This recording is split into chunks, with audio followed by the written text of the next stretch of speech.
Welcome back. Now we answer questions we receive from you, our viewers. If you have a question, visit our website, QuranSpeaks.com. Dr. Shabir, the question is the Allah of the Quran and the Brahman of Hinduism the same? Brahman is the ultimate reality, and it is formless, timeless, eternal, spaceless, and is beyond our senses and our languages. I want to know if they're the same. Are we a part of God or separate from God? Is Allah everywhere, and is it in everything? Please explain further.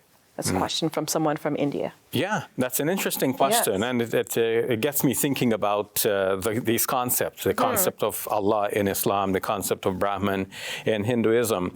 And I have to confess, I don't know that much about the concept of Brahman in Hinduism. Nonetheless, from the little I've been able to gather, Brahman is considered to be a universal soul. And the goal of Hinduism is for the individual soul, the human being, to merge with that universal soul, as if that universal soul might be compared with an ocean, to use a physical imagery, and the individual soul is a drop of water, and the best that this drop of water can do is to merge with that ocean, so it becomes part of something big and significant, rather than be just an individual drop.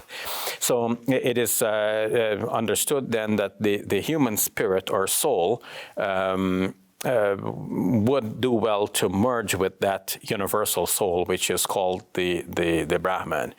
Now, in Islamic thought, generally the thinking is slightly different in that while on the one hand, we believe Allah to be infinite, and many Muslims would say that Allah is timeless. So Allah has many of the qualities that the questioner has attributed to Brahman, and hence we can see some similarities.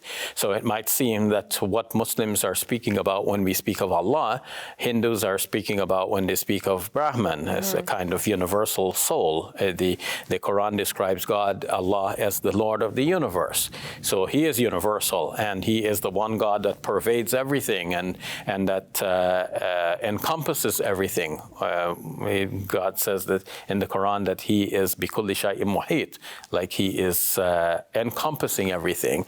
He is wasi', He is vast, and so on. At the same time, the Quran seems to present Allah as a separate and distinct from His creation. So there is no merging of the individual with Allah. We remain His creatures forever, basking in His glory and in the vision of Him, everlasting bliss in paradise, but not merging with the Creator. So the Creator remains distinct and separate from the creation. Having said that, though, in some Sufi traditions within Islam, some ideas emerge which are similar to the Hindu idea of merging with the universal soul. So a Sufi might go through some practices to sort of, in a way, efface oneself, so that the Sufi devotee wants to merge with that God and with God, and even without reaching that stage of merging, they may feel so intoxicated with the idea that they are part of God that it is even mentioned in one of our traditions that a certain mystic by the name of Al-Hallaj said, "Ana al-Haq, I am the truth," because he felt so much at one with God that he could say, "I am the truth," which is one of the names of God in the Islamic tradition.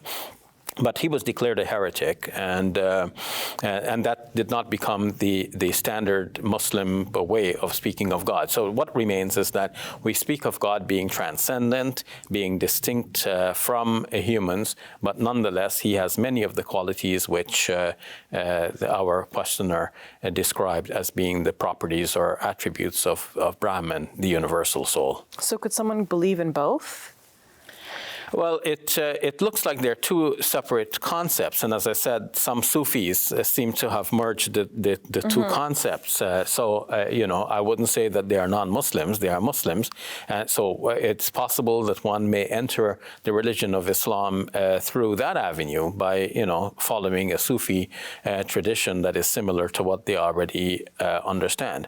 But I would invite people to think of God as being distinct from his creatures.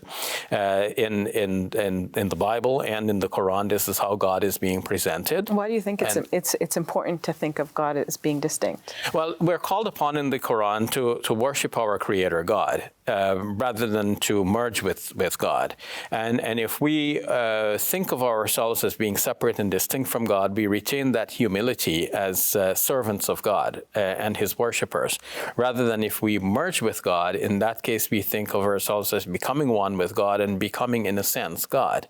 So theosis has been an idea among some Christians that eventually the true believer merges with God, but it is not an Islamic ideal, except in some Sufi traditions. Thank you for sharing your thoughts. I know this is an interesting subject, but also a new one for you. Yes, Thank definitely. you, Dr. Shabir. You're welcome. Wondering what's this funny thing on my head? Got questions you're too embarrassed to ask? Have no fear. On Let the Quran Speak, you can explore Islamic beliefs and practices and learn about Canadian Muslims, all from the comfort of your home.